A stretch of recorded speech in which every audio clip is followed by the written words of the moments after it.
to an update, I suppose, of that Millwall podcast. We're lucky enough to speak to Ant from Hull and Back, a Hull fan channel, podcast, YouTube channel, etc., etc.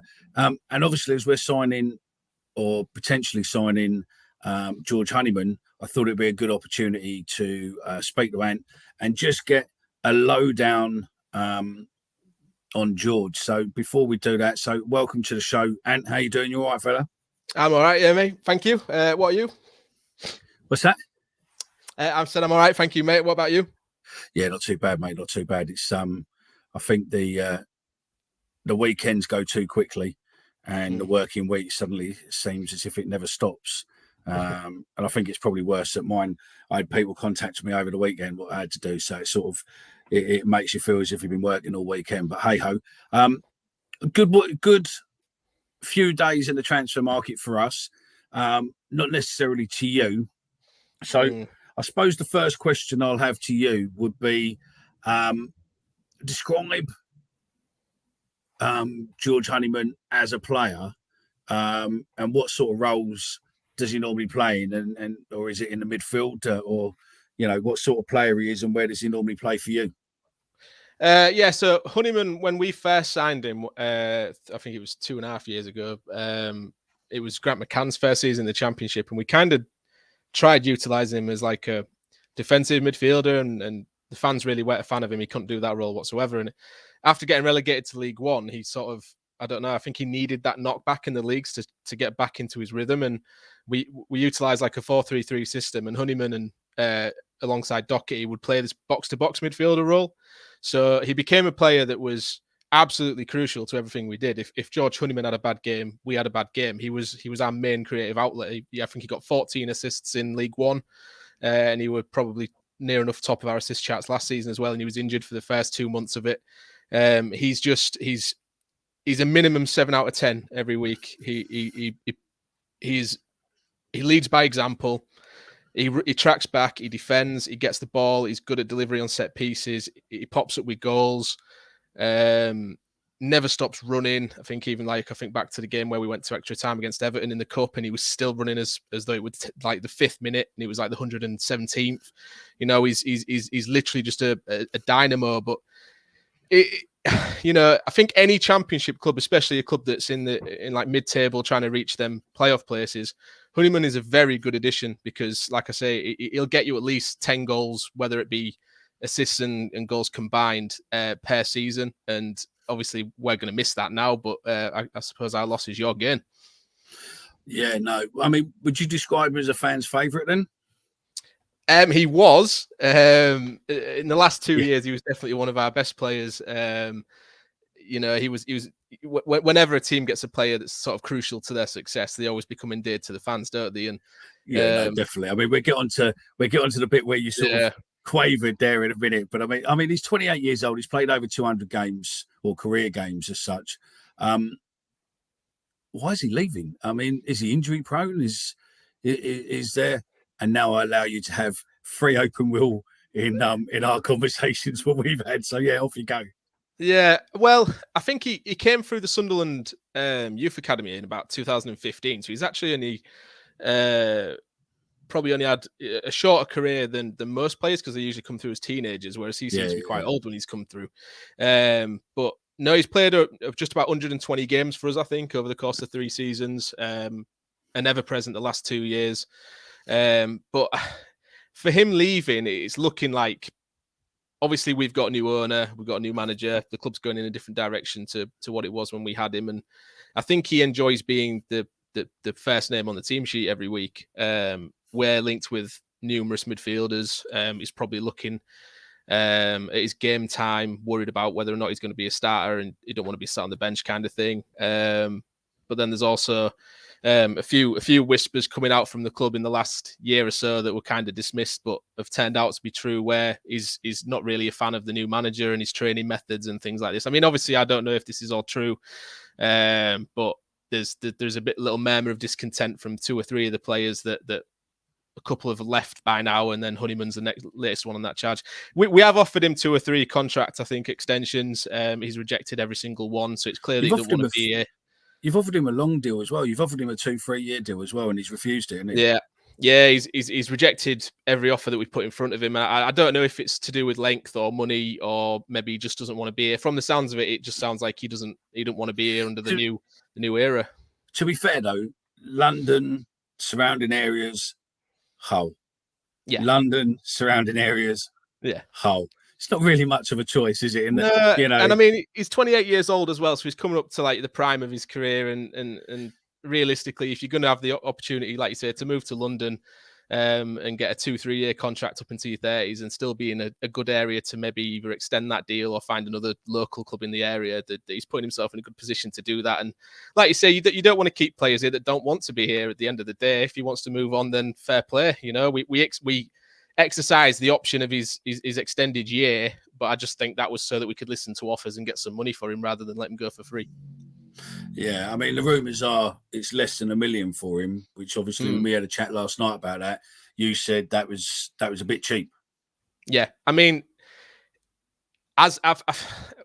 players' values nowadays, especially like with what we see with some mega transfer sums and stuff.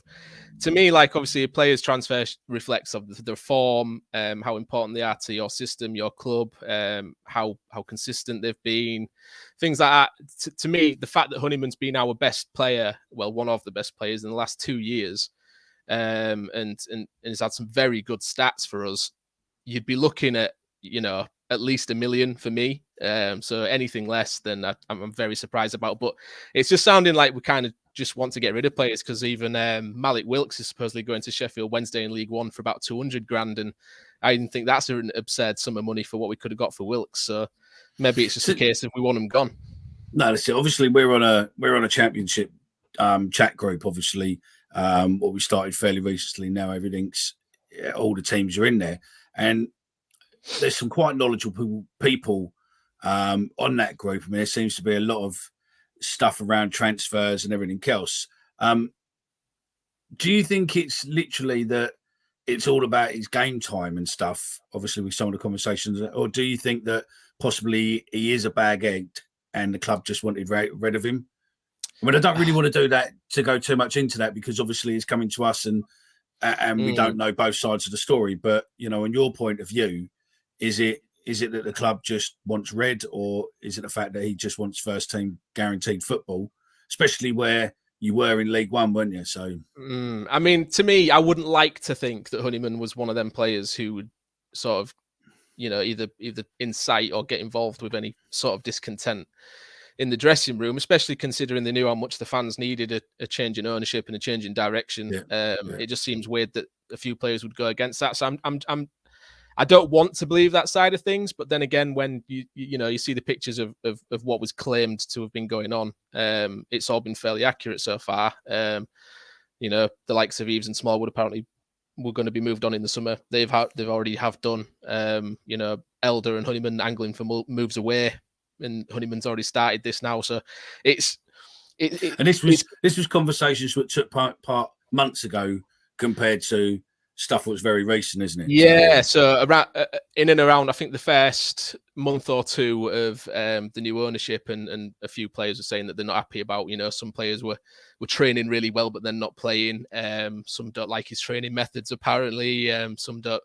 I think someone mentioned that Honeyman thinks that Shotter's arm movements on the touchline are just all for the camera and things like that, and that he's not really that great a coach or something. And you know, you just don't want to hear about things like that from your own players, and you know, just a time where we're supposed to be kind of reaching for optimism and looking for reasons to be happy for the coming season, and somehow something's managed to come of it where it's turned into maybe a, you know, like you say, if he is a bad egg and we're moving him on, which I hope isn't the reason. I'm hoping that it's just because he obviously is thinking about his career. But if it is that, you know, he's inciting some form of discontent amongst players in the dressing room, then, you know, what will be will be. Move him on, and hopefully when the new set of lads come in, it means it's a more harmonious dressing room. Fingers crossed. I think he'll have a good season this season coming into ours. Obviously with our new signing of Fleming, obviously we've shipped out, or we've got rid of Wallace. Sounds very similar, as in, you know, sort of we've with Honeyman that he wanted to obviously leave for better things, or potentially leave for better things. It just seems that Jed's possibly not gone to a team that finished below us last season. Seems a bit madness, to be fair, but hey ho. Yeah. But I think Honeyman will definitely fit into our team if he's like half the player you've described him to be, and playing with obviously the likes of Mason Bennett, our new signing Fleming, and Billy Mitchell and everyone else in the team. I think potentially we've got good things ahead for our team this year. I mean, have you got any ideas where you think we might, with a couple of new signings we've had and some of the rumours what are flying around, what we might be getting like Burke, etc. Any idea where you think we'll be this season? You know what? Millwall's always one of those where it's really hard to predict where you're going to finish because you always tend to be that mid-table club that flirts with the playoffs, but then no ever comes of it, and you're then reluctant to say, "Oh, I think you'll finish in the top 6 this season," because the consistency year upon year to just fall short. I mean, I don't know what kind of investment you get in your side. Is there a real ambition for the Premier League, or is it just a kind of the happy to consolidate where they are? We went into the season this year. So we went into pre-season this year, getting rid of 3-4 of our players, what we would have classed as good. A young kid who had potential, Jed Wallace, who was probably our biggest playmaker, our biggest player last year. He was at the centre of everything. To suddenly having nobody, there was no rumours around. Then it come in that we were looking at Ferguson from Aberdeen. Then all of a sudden Fleming come out of nowhere. We'd looked at Fleming before, but no one really thought about it this season. We suddenly signed Fleming. There's rumour obviously now that we've got Honeyman coming in. Allegedly, we're still keen on getting Ferguson. There's the Ollie Burt rumour running around. If we can pull off those 4 and possibly 1 or 2 others, then, most of the guys who do the pod with me reckon we probably need between 5 and 9 players if we can. If we suddenly pull those 4 off, then I think potentially there's a strong chance we could be playoff contenders or higher. Do you know what I mean? We might even get an automatic place, but I think the toughest thing this year, I think, is that the championship is, and I said this last year, the championship seems like the most competitive that I've seen it. Like, usually when you're going into like a predictions, like so if you were doing your 1 to 24 where teams are going to finish, people will know more or less put the same teams in the same areas. But I think that it would be vastly different among everybody this year because there's a few, like I quite fancy Sunderland to be outside contenders for like a top half push. You always get every now and again a League One side that rides momentum and goes up the league, but then you've got the few that have come down from the Premier League, like your Norwich, that yo-yo between the divisions, and then you've got a few that'll have had a decent season last season, will look to push on. So you think the likes of you guys, Huddersfield, Luton, Coventry. So it's going to be such an interesting season. And it's going to be the teams that obviously put together the longest consistent runs, a bit like Huddersfield did last year when they went like 17 unbeaten. We had Huddersfield. Me and my partner who I do this with, me and Omar, who I do the pod with, he had Huddersfield, I think, finishing 22nd or possibly relegation, and I had them finishing about 19. Yet, it just shows really what we both know. When they finished top half of the table and nearly went up, sort of like, but the championship is a lot harder now compared to what it was. A lot of the parachute money is in. I mean, just look at Fulham last year; they were untouchable. Yeah. I mean, the gap between the divisions is getting bigger, but. Also, I think that the gap between League One and the Championship is getting smaller. So that creates a more competitive league below your relegated Premier League teams that are always expected to go straight back up with, obviously, the finances that they've got and the lure that they can have with players on higher wages, etc. But no, it's going to be definitely will be an interesting season because I quite fancy us for a mid-table season as well if we get the players that we're linked to be getting. But no, it's going to be a very interesting year. I have got a couple of tweets that'll sum up Honeyman for you, by the way, because go on in. I put a tweet out, obviously, about him possibly leaving, and it was mostly met with a bit of annoyance because obviously he's been such an integral player. But I've got this one. So need to keep George Honeyman. Always turns up, never goes missing. Unlike some of the more renowned players we've had in recent seasons, even last season we got outfought, outbattled, and overrun in some games. It was him that was trying to grab the game by the scruff of its neck. In my opinion, he's integral. We should be doing all we can to keep him. He never hides, always gives 100% every single time, and I'll genuinely be gutted if he leaves. So how many players have we had in recent years with the relentless, energetic tenacity of Honeyman? Players with that mindset are rare. First midfield name on the team sheet last season for me. So that's the kind of player you're getting. He's the epitome of hard work, endeavour. We'll try and, for me, he's better in the middle when he's going box to box. I think Shotta tried to push him a bit more wide when he came in. Obviously, after McCannon, he stopped scoring goals from that point. I didn't like him out wide. He looked a bit isolated. But if you can get him in the middle and he likes his late runs into the box and he'll pop, I think he scored 5 or 6 last season. So, you know, he's good at scoring goals from midfield. And like I said, corners, set pieces, he's got a great delivery on him. So he'll give you assists if you've got some players that can win headers in the box.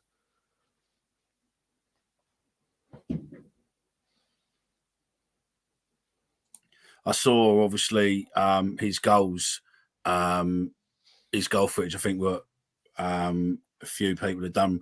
I tried to put one together and got copyright hit with them all. So yeah, they're all staying where they are. Unfortunately, we can't do them. We'll come back to that bit in a minute. But I think if he's as prolific as we've seen on some of the videos, and he's got the players around him, I think this season could be an interesting season with him, Fleming, Bennett, depending who else we get.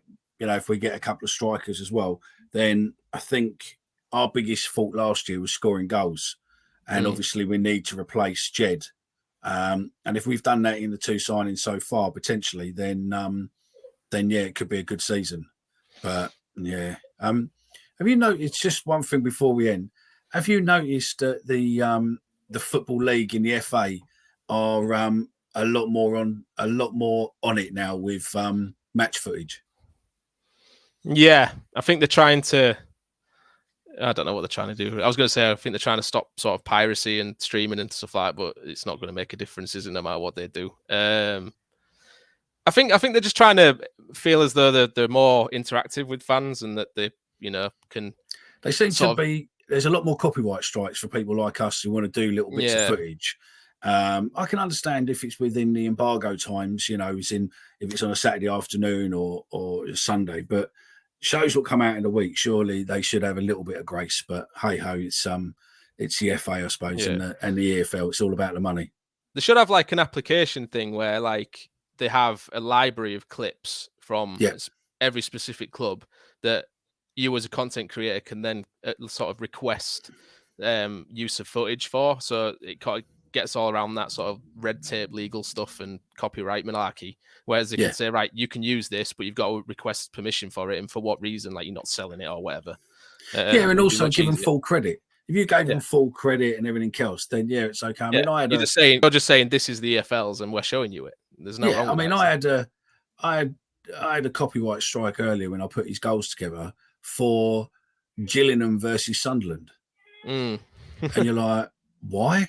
Do you know what I mean? It's you know, it's a 10-second clip of him scoring a goal. There ain't really an issue, but hey ho, it is what it is. But look, and thanks very much for joining us, mate. I do appreciate it. And no doubt we will see you again soon, because we'll probably do a championship thing so we can hang it over everybody at the end of the season.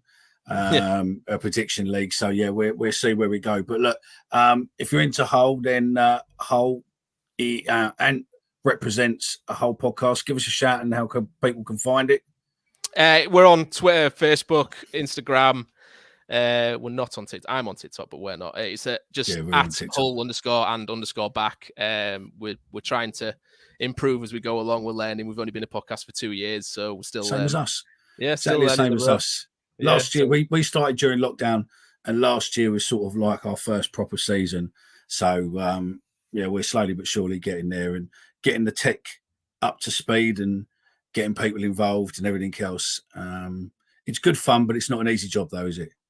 Well, I mean, no, it's not. I mean, you do it, don't you, because you enjoy it at the end of the day. Yeah, definitely. I mean, I moved away from Hull to Leeds, so it was more of a way for me to chat about City with my mates still, like I used to in the pub before games. So if it brings a reason for other people to listen to us usually complain about our clubs, then it's all fun, innit? Yeah, get used to Ant, because you will be seeing more of him. That's all I'll say at the moment. But going forward, when we play Hull, you will be getting to see more of him coming up towards that game. So, yeah, thanks again, and I will speak to you soon. Cheers, fella. Laters. No worries. Thank you.